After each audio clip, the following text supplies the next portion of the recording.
Before we begin, we would like to give a special shout out to our sponsor, Keeps. Did you know 2 out of 3 guys will experience some form of male pattern baldness by the time they're 35? The best way to prevent hair loss is to do something about it while you still have hair left.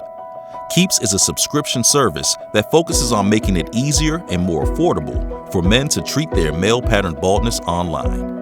With Keeps, a licensed doctor will review your information online and recommend the right hair loss treatment plan for you. Then, your treatment is shipped directly to your door every 3 months. With constant access to your doctor through online messaging and by offering generic options of the FDA-approved medications for hair loss, Keeps will help keep your hair for a longer period of time. If you're ready to take action and prevent hair loss, go to keeps.com/NBA Insider or click the link in the description to receive 50% off your first order. That's keeps.com/NBA Insider.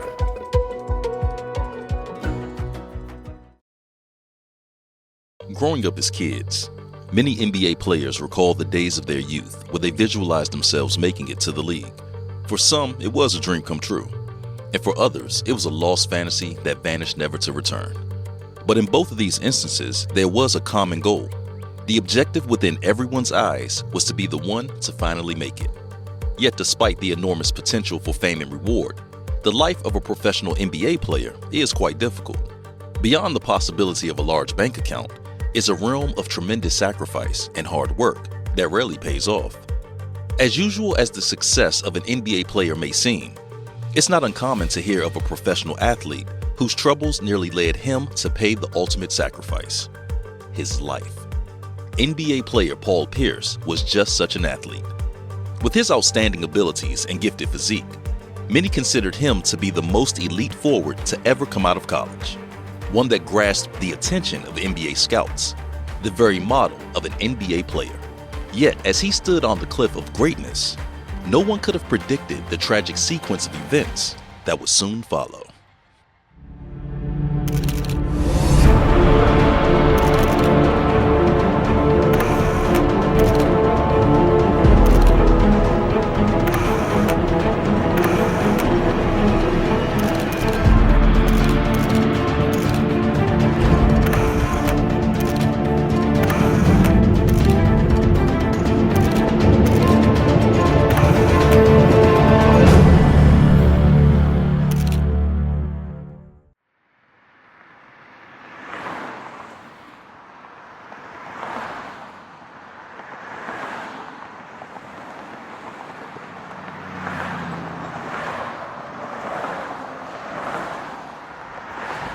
Pierce with 5 seconds. Now drives, double team by Arenas. The jumper, got it! The buzzer! And Pierce has beaten the Wizards in one. It wasn't the easiest growing up in the city of Inglewood. I could have easily been drawn into the neighborhood gangs. Just a lot of negativity you surrounded around that you could easily be influenced. But I didn't have to be the cool guy in school. I was a kid that made my decisions and stuck with them. Growing up in inner city, it drives you to be competitive, to want to be one of the best.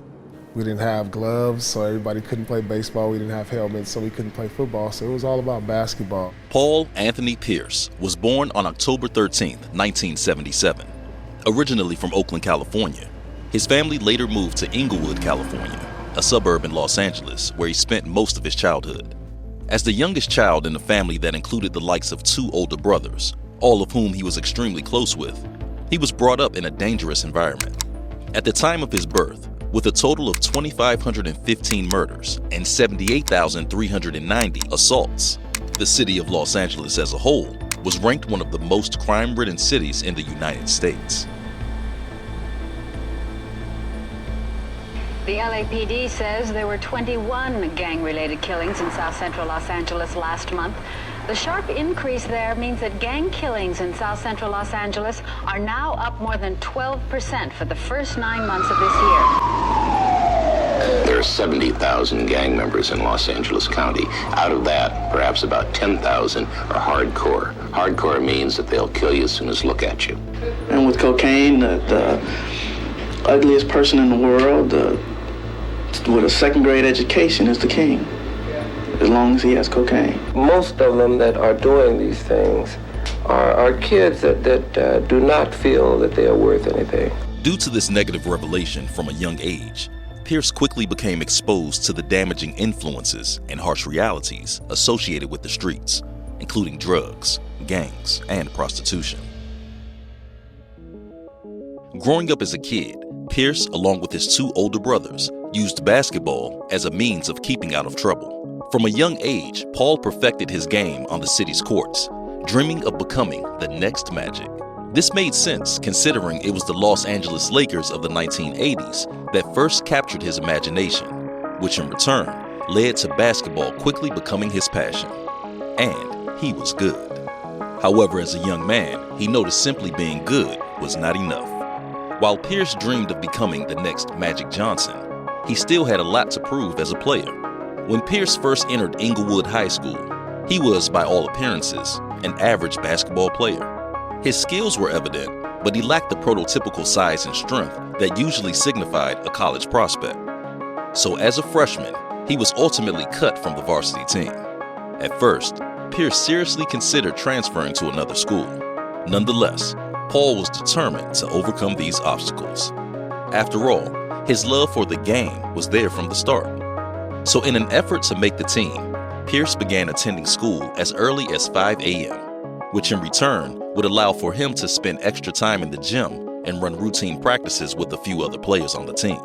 Eventually, his efforts would pay off, as the following year he would once again try out and successfully make the varsity squad as a 5'8" sophomore. Over time, the same scrawny kid from the streets of Inglewood would slowly develop into a lethal sharpshooter, one that would ultimately grow into his bulky frame and embrace his role as a team leader.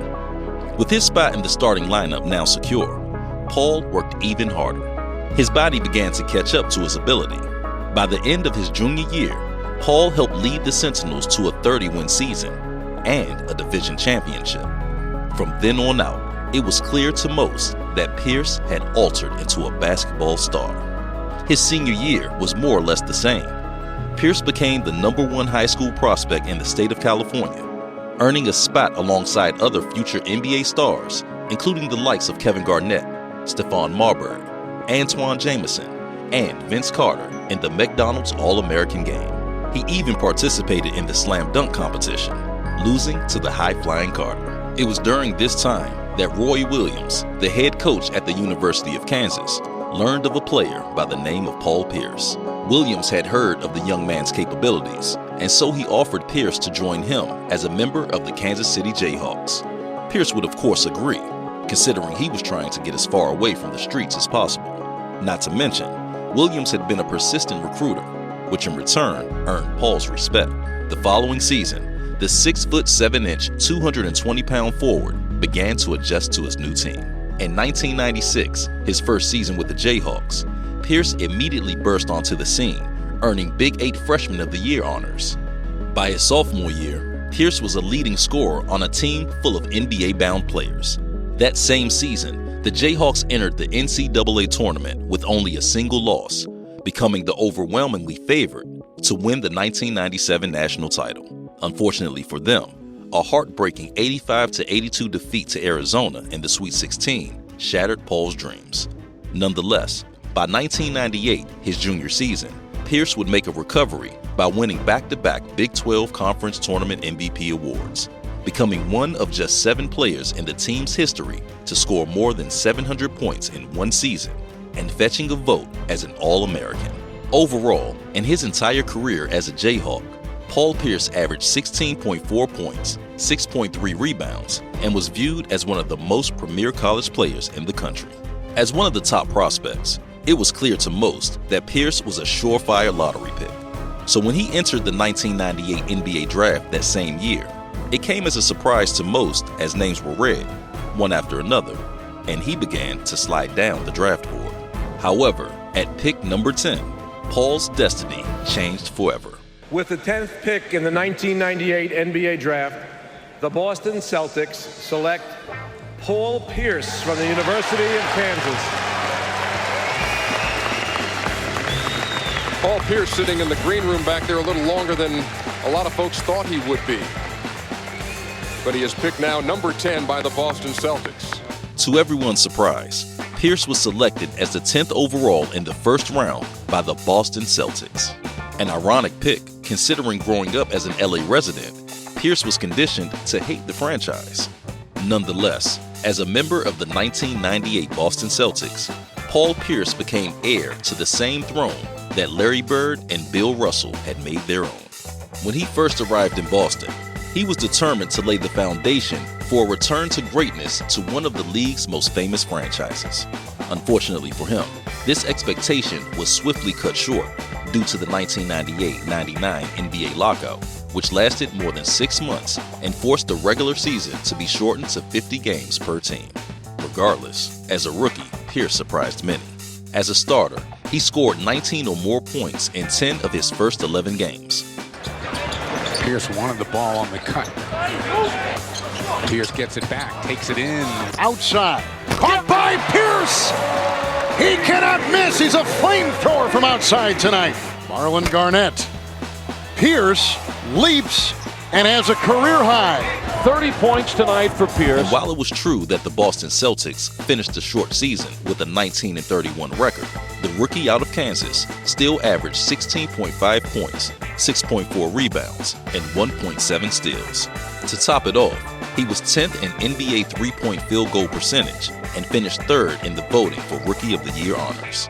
Pierce's second season in the league brought even more hope.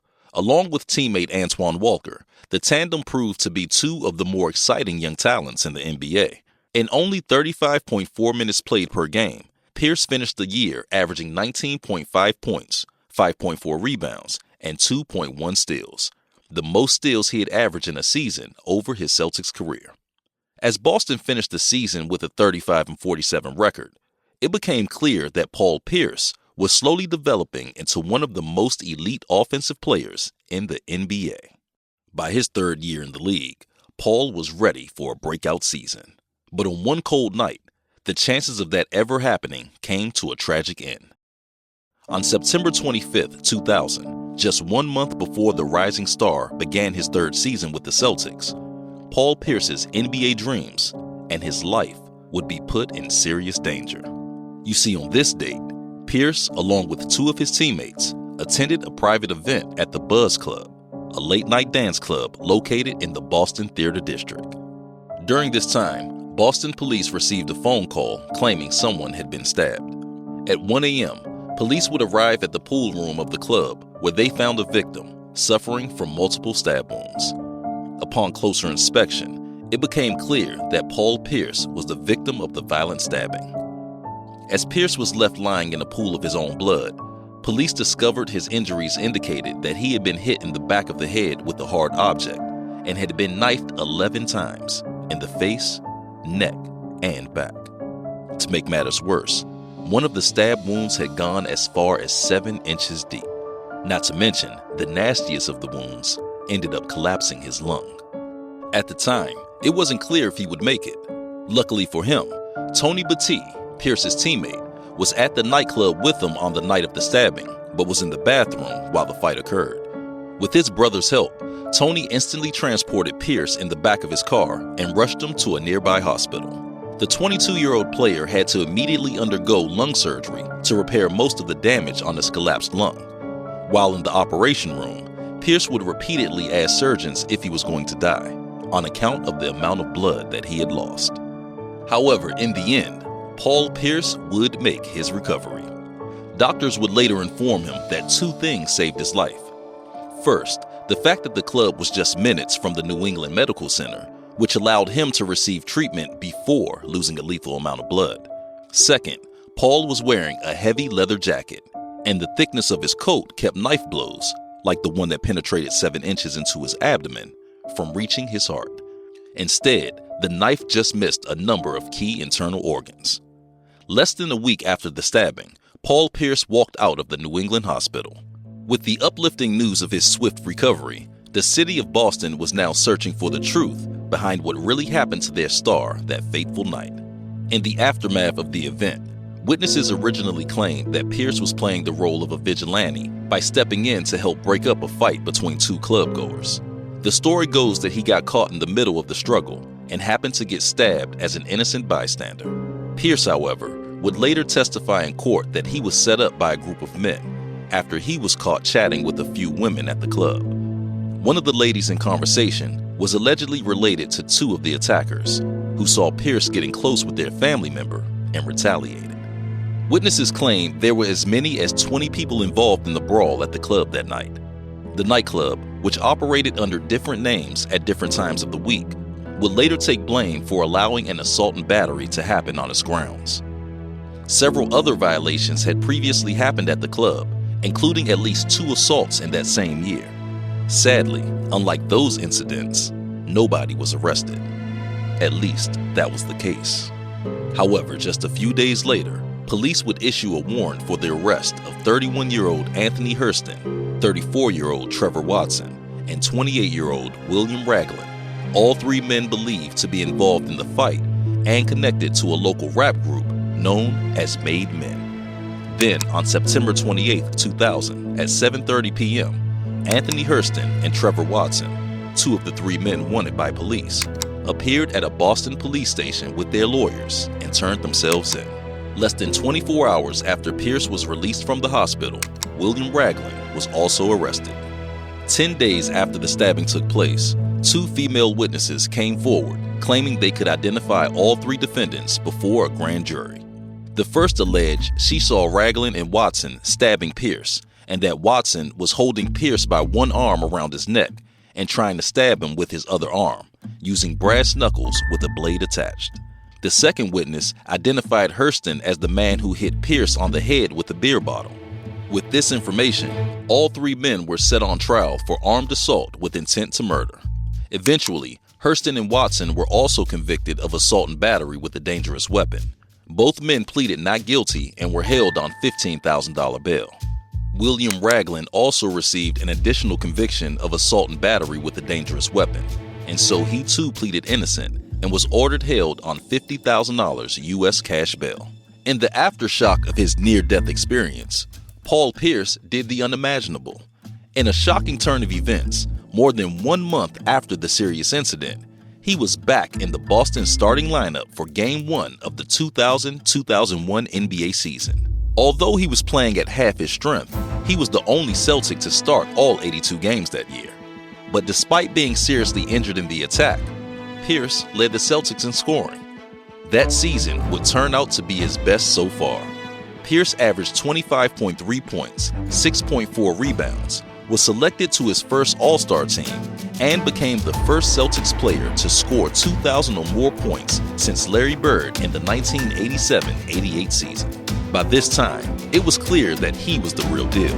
It was also during this time that the nickname, The Truth, was bestowed upon him by Shaquille O'Neal after a 112-107 Lakers victory over the Celtics on March 13, 2001, in which Pierce scored 42 points on 13 of 19 shooting. As if that wasn't impressive enough, the following season, the 24-year-old would help lead the Celtics on a surprise run to the Eastern Conference Finals. This included the biggest comeback victory in playoff history, in which the Boston Celtics overcame a 21-point fourth-quarter deficit to beat the New Jersey Nets 94-90 in Game 3 of the 2002 NBA playoffs. Remarkably, 19 of Paul's 28 points had also come in the fourth quarter, but as Pierce displayed his terrific talents on the basketball court, a series of unexpected events would be waiting for him in the court of law. On September 30th, 2002, 2 years following the original court case, a 3-week trial was set to take place. The purpose? To finally learn the fate of the 3 men alleged to have attacked and left Paul Pierce for dead. The jury prepared to hear both sides of the argument before reaching their final verdict. After all, the trial was marked by recanted testimony and allegations of witness intimidation. During the trial, the prosecutors once again revealed the 2 key witnesses. However, it came as a shock that the 2 witnesses made significant changes to the portions of their testimony and failed to identify Ragland, Watson, or Hurston. The first witness, who originally told the grand jury she saw Ragland and Watson stabbing Pierce, claimed she made up the whole story and that she never saw either man pull out a knife during the fight. The second witness failed to identify Hurston as the man who hit Pierce on the head with a beer bottle, as she had in front of a grand jury 2 years prior. During the cross-examination, the prosecution countered that the two key witnesses had changed their testimony because they were simply afraid of retaliation. Eventually, one of the two women would admit she was pressured into changing her description of the man she saw hit Pierce with the bottle. Regardless, as the proceedings continued to take place, prosecutors claimed it was Tony Hurston who first approached Pierce from behind and hit him over the head with the bottle. Then, according to both prosecutors and police, Watson and Ragland attacked Pierce with a knife. All three of the accused were also confirmed to be connected to the rap group Made Men. Hurston's attorney, the same lawyer that also represented Made Men, claimed the man Pierce originally identified as initiating the attack was much smaller than Hurston, and that Hurston had in fact never met Pierce. To make matters worse, Paul Pierce would later testify that since he was attacked from all directions, he himself could not positively identify any of the three men. While sources say Pierce's attacker is an associate of Made Men, the rap group is denying any involvement of the staff. Connection is coming from some statements made by some witnesses. It's just part of a much larger investigation. It is a rap group based here in Boston. They have roots that go back to the Dorchester section of the city. They were implicated last April in violence that broke out at the Fleet Center, and they denied then and they deny now any involvement in that incident. I mean, I'm a recording artist and I can't afford to be close to situations like that. I have a lot of things going for myself. This brother of a Celtic said it's somebody that's with Made Men, and that's about all that the police knew and have run with that story. In the closing arguments, defense attorneys would claim that Boston police targeted the men simply because of Pierce's celebrity status, and also because of their client's association with the rap group Made Men. Prosecutors, however, said police found the right men after witnesses came forward and identified them as Pierce's attackers. But since the prosecution's two key witnesses changed significant portions of their testimony and failed to identify Ragland, Watson, or Hurston, the defense would request the judge to close the case. On October 3, 2002, the fourth day of deliberations, the jury reached its final verdict. All three defendants were acquitted of attempted murder. While it first seemed the men were free, the fact of the matter was that they were about to face more time than they had originally anticipated. In the end, William Ragland and Trevor Watson were still convicted of assault and battery. Ragland was ordered to 7 to 10 years in prison after he completed a previous 25-year sentence, which he was given at the age of 14 for firing a gun into a group of people in Boston, killing one man. Meanwhile, Trevor Watson was originally looking at 2.5 years, but he had 1.5 years suspended, so he was given just 1 year in jail. However, in 2010, just 10 years following the incident, Watson would once again be arrested, this time for the attempted murder of a federal informant for the DEA, after he, ironically, stabbed the informant 10 times outside a barbershop. Authorities had claimed Watson had attacked the informant after he had provided information in a cocaine trafficking case against Watson. What was interesting to note was that during the trial, prison authorities had seized several letters written by Watson, indicating he was attempting to get witnesses to change their statements, similar to what the witnesses had done in the Paul Pierce case. However, this time, court authorities wouldn't be as merciful, as Trevor Watson would be sentenced to 30 years in prison. In the end, the only person who was acquitted of all charges was Anthony Hurston, the man believed to have hit Pierce in the head with the bottle. In the aftermath of these unfortunate events, Pierce claimed that the assault had not only caused him to suffer from depression and anxiety attacks, but that the incident left him deeply traumatized for years afterwards. The All-Star's anxiety would also increase when shortly after the incident, an unidentified man called his phone making death threats towards him. So now he was really paranoid. He didn't want to go anywhere. Pierce's depression got so bad to the point that he had to order a 24-hour police surveillance unit outside of his home for months. While the Celtics offered help by suggesting counseling, Pierce wouldn't take it, even when his anxiety in public spaces became unbearable. As a star for the Boston Celtics, Pierce would have plenty of fans and large groups of people running up to him for photographs and signatures. Yet, when he got in a crowded place, he would start shaking inside. If he was walking and someone bumped into him or rubbed against him, he would freak out. He felt like he was trapped in a box, and it was eating him alive. Eventually, after years of dealing with this despair, the 10-time All-Star had his anxiety and depression eased by speaking to a family member about his feelings. After all, in the end, mental illness is nothing to shy away from, and the more people open up about their battles, the less stigmatized they will become. To help him recover, he also began concentrating on basketball. Pierce realized sitting at home thinking about the attack didn't work. Instead, he attended every practice and sat on the sideline for hours because that's where he felt safe. And after slowly gaining back his confidence, Paul Pierce would make his return to the hardwood floors where he would continue to display his athletic dominance. From 2002 to 2006, Pierce made the All-Star team every season while leading the league in total points and being named an All-NBA third-team selection. He would also go on to become selected as a member of the U.S. national team in 2002 and played in the FIBA World Championships. But while Paul was achieving outstanding personal success, the Celtics as a franchise was stumbling. In the 2006-2007 season, Boston finished with 24 wins, the second worst record in the NBA, and Pierce played only 47 games due to injury. Unsure of his place in the Celtics' long-term plans, he set out for the offseason wondering what his fate might be. Then, on draft night in April 2007, the world shifted. Boston general manager worked two trades that brought veteran superstars Ray Allen and Kevin Garnett to the Celtics, surrounding Paul with the talent he had never been fortunate enough to have.